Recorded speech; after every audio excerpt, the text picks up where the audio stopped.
Viewer discretion is advised. Ang babaeng nakikita mo sa video na ito ay si Alexi Treviso. Pumunta siya sa ospital dahil sa problema niya sa likod. Ngunit ang kanyang ginawa sa banyo ay nag-iwan sa lahat na malaking trauma.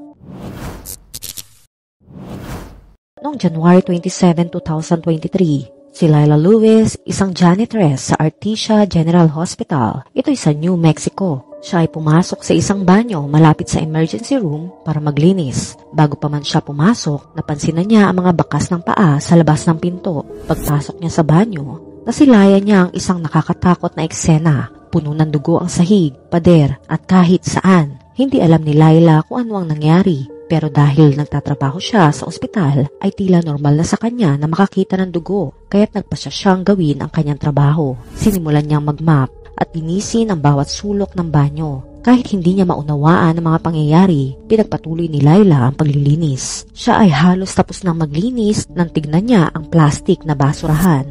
Nang subukan niyang ilipat ito, napansin niyang mas mabigat ito kaysa sa karaniwan niyang tinatapon. Nagsimula siyang maghalungkat para malaman kung ano ang nagpapabigat dito. Ayon kay Laila, karaniwan ay iniimbak ng cleaning staff ang mga bagong garbage bags sa ilalim ng basurahan para madaling palitan kapag inaalis ang basura. Sa simula, iniisip niya na ang dagdag na bigat ay bunga ng maraming empty liners. Ngunit nang halungkatin niya at umabot siya sa ilalim, ang kanyang natuklasan ay hindi niya makakalimutan.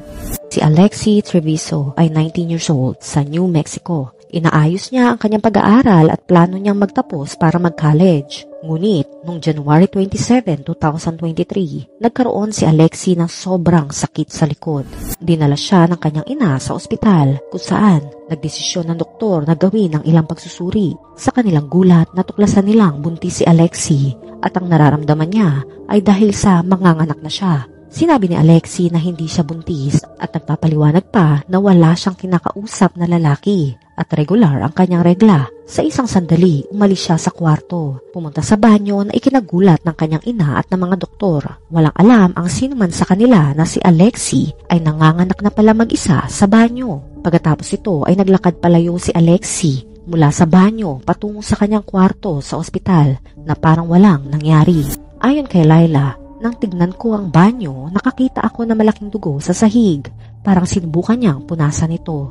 Sa simula, akala ng mga doktor at nurse na si Alexi ay nagpalaglag at ang pangunahing concern ay ang kanyang kaligtasan. Ngunit hindi naging malinaw ang totoong pangyayari hanggang sa nakita na nga ni Laila ang basurahan.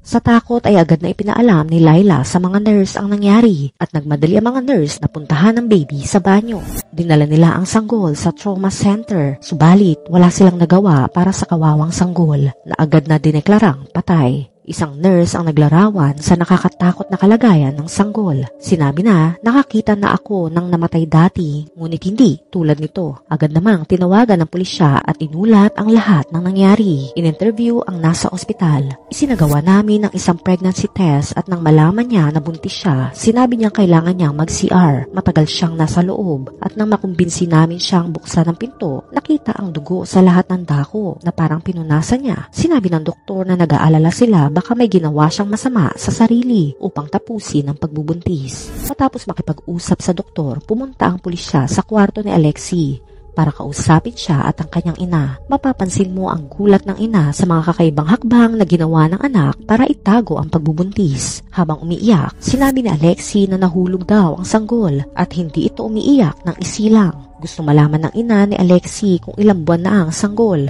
at nang malaman niya na 9 na buwan na ay nagulat ito. Pinakiusapan si Alexi na alalahanin ang mga nangyari pero patuloy pa rin si Alexi na tinatanggi na umiyak ang sanggol ng isilang at natatakot siyang baka magkakaso kaya nilagay niya ito sa basurahan. Ang tanong ng lahat ay bakit hindi nanghingi ng tulong si Alexi sa ospital. Kahit hindi umiyak ang sanggol ay may panganib pa rin para sa kanyang buhay. Ngunit pinili niyang itago ang kanyang pagbubuntis. Ngayon ay dadaan ang sanggol sa autopsy at makakasama ang mga investigador. Nakakagulat sa lahat ang desisyon ni Alexi, lalo na't may opsyon siyang humingi ng tulong sa loob ng ospital. Nagpapanggap si Alexi na hindi niya alam na siya'y buntis hanggang sabihin ito ng doktor. Ngunit dinescribe siya ng mga klase bilang isang magaling na manggagamit.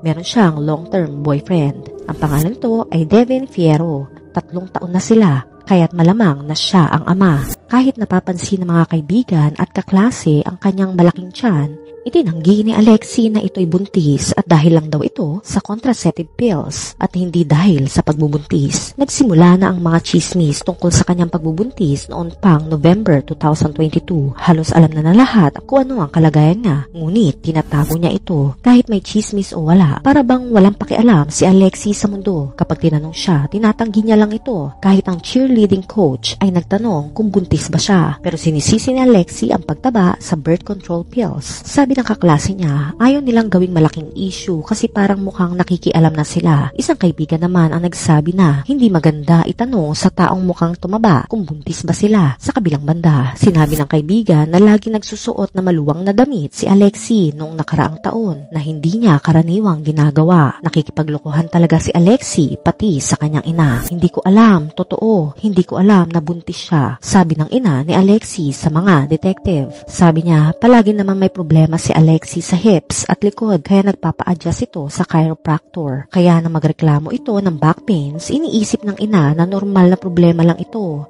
Hindi niya naisip na manganganak na pala ang kanyang anak. Cheerleader pa naman siya. May mga practice at competition at palaging aktibo. Ang baby ni Alexi ay papangalan ng Alex Fierro. Pinakremate ang mga labi nito at binigay sa kanyang ina. Samantalang patuloy ang investigasyon, iniisip ng mga pulis kung ano ang totoong nangyari sa sanggol. Talaga bang isinilang siya o sadyang pinatay ni Alexi? Matapos ang ilang buwan ng investigasyon, itinuring ng pulisya na homicide ang pagkamatay ng sanggol nang ma-reveal sa autopsy na may hangin sa kanyang baga noong namatay. Ibig sabihin, buhay at humihinga siya noong isilang. Ayon sa police reports, namatay ang sanggol dahil sa entrapment. Ang entrapment ay nangyayari kapag ang isang tao ay hindi nakakahinga ng maayos o sa kaso na ito ay sa isang nakatali na plastic na kung saan nauubos ang lahat ng available na oxygen hanggang sa hindi na ito sapat para mabuhay. Sa bagong impormasyon na ito, pumunta ang pulisya sa bahay ni Alexi noong May 2023 upang arestuhin siya. Ang bodycam footage ay nakuhanan ang pag-aresto. Siya nga ay inaresto at sinampahan ng first-degree murder at alternatibong kasalanan na nagresulta sa kamatayan at pagmamanipula ng ebidensya. Ngunit pinalaya siya ng hukom sa halagang $100,000.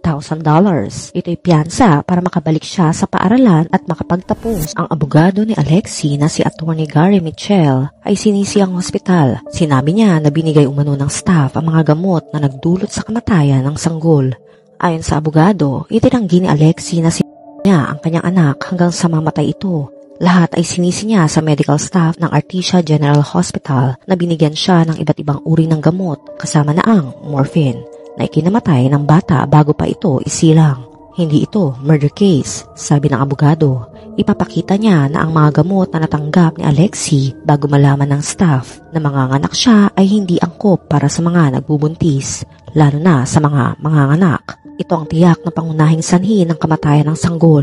Alam mo kung ano ang maaaring magdulot ng problema sa paghinga ng fetus? Ang morphine. Dagdag pa niya, ipinapakita ng toxicology report na mayroong 0.19 nanogram ng morphine sa katawan ng sanggol. Sa kanyang kapanganakan, nagpositibo rin ito sa COVID-19, influenza A at B at severe acute respiratory syndrome o SARS. Sa scientific na batayan, isa sa 2,500 na babae ang hindi alam na buntis sila, lalo na mga teenager. Sabi ni Michelle, araw-araw siyang pumupunta sa McDonald's kasama ang kanyang boyfriend. Akala niya ay normal lang ang pagtaas ng timbang, gumagamit siya ng birth control at may regla. Hindi niya nararamdaman ang pagtadyak ng bata at hindi siya nanghihina.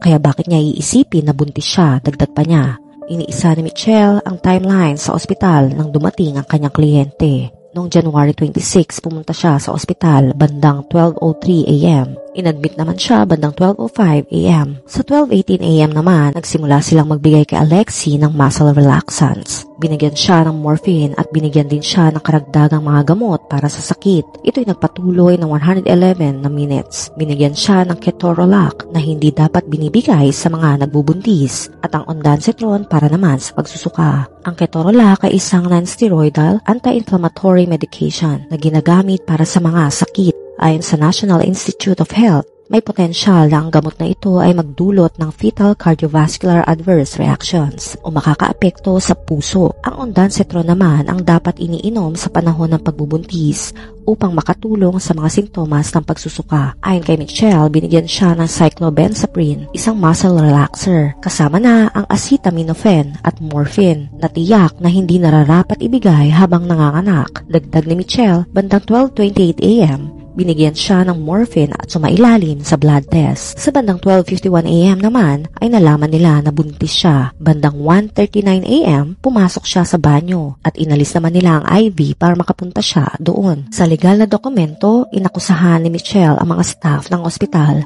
at mga city worker na nilabag ang HIPPA laws dahil ibinahagi nila ang medical records ng kanyang kliyente at ang mga pag-uusap ukol sa kaso. Sa kabila ng lahat ng kanyang nagawa, si Alexi ay nagpatuloy sa kanyang buhay na parabang walang nangyari at sa isang litrato mukhang masayang-masaya pa ito na pumunta sa kanyang prom kasama ang kanyang boyfriend. Base sa mga dokumento ng korte sa New Mexico, si Alexi ay may pre-trial hearing sa July 22, 2024 sa 5th Judicial Court sa Carlsbad. Ang kanyang jury trial ay nakatakda sa August 26, 2024 sa parehong korte pero maaring magbago ang mga petsang ito. Ang ginawa ni Alexi Treviso ay sobrang nakakalungkot at nakakabahala. Ang pagkawala ng isang sanggol ay isang masakit na pangyayari, ngunit sa kanya ay parang wala lang. Ang mga pangyayaring ito ay tunay na nakakagambala. May mga taong matagal nang humihiling na magkaanak, ngunit madalas nabibigay ito sa mga taong hindi marunong magpahalaga sa biyaya. Anong masasabi mo sa kwento natin ngayon? May alam ka rin ba ng kaso na katulad nito? I-comment mo na yan. Huwag kalimutan mag-like, share, subscribe, and turn on the notification. Ingat ka palagi. Ciao!